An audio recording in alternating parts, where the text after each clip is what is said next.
আলহামদুলিল্লাহ, আমরা হজ শেষ করে জুমার নামাজের জন্য অপেক্ষা করতেছি। আমরা 4 জন আসছিলাম, 3 জন তুর্কি আর আমি একজন বাংলাদেশি। 4 জন আসছিলাম। 4 জনের মধ্যে আমাদের একজন, সে বলতেছে তার 600 রিয়াল চুরি হয়ে গেছে। যখন 7 চক্কর শেষ হয়েছে, তওয়াফ হয়েছে, 7 চক্কর শেষ, তখন সে বলতেছে তার 600 রিয়াল নাই। মাকামে ইব্রাহিমে 2 রাকাত নামাজ পড়ার পরে সে বলতেছে আমার টাকা নাই, টাকা চুরি হয়ে গেছে। তো রাগ করে তারা 3 জন চলে গেছে সকালবেলা ফজর নামাজ পড়ে। আমি অনেক বুঝাইছি, তারা বুঝে নাই। আসলে টাকাটা যদি কেউ নিয়ে থাকে এই মক্কা শরীফে আসি তাওয়াফ অবস্থায়, তাহলে সে তার কপাল খাইছে। টাকা চুরি করে নাই, কপাল খাইছে।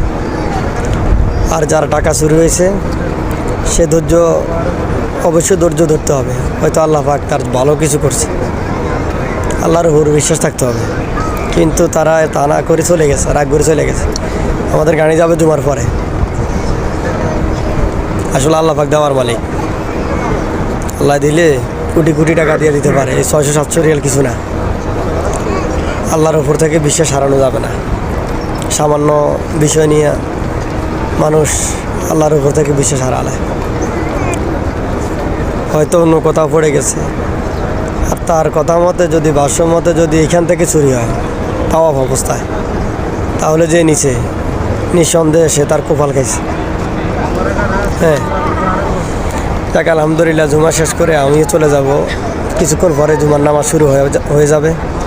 দোয়া করবেন সবাই, আল্লাহ যেন আমার ওমরা হজকে কবুল করে। আর যারা যারা দোয়া চাইছে, আল্লাহ পাক যেন সবার দোয়াগুলাকে কবুল করে, তাদের মনের নেক মাকসাদ পূরণ করে। আর আমি যা দোয়া করেছি, আল্লাহ যেন আমার দোয়াগুলাও কবুল করে। কেননা এখান থেকে দোয়া ফিরে না, কাবা শরীফের দোয়া ফিরে না। যদি সৎ নিয়ত থাকে, আল্লাহ কবুল করে। কবুল বারিক আল্লাহ পাক। দোয়া করবেন সবাই। আসসালামু আলাইকুম।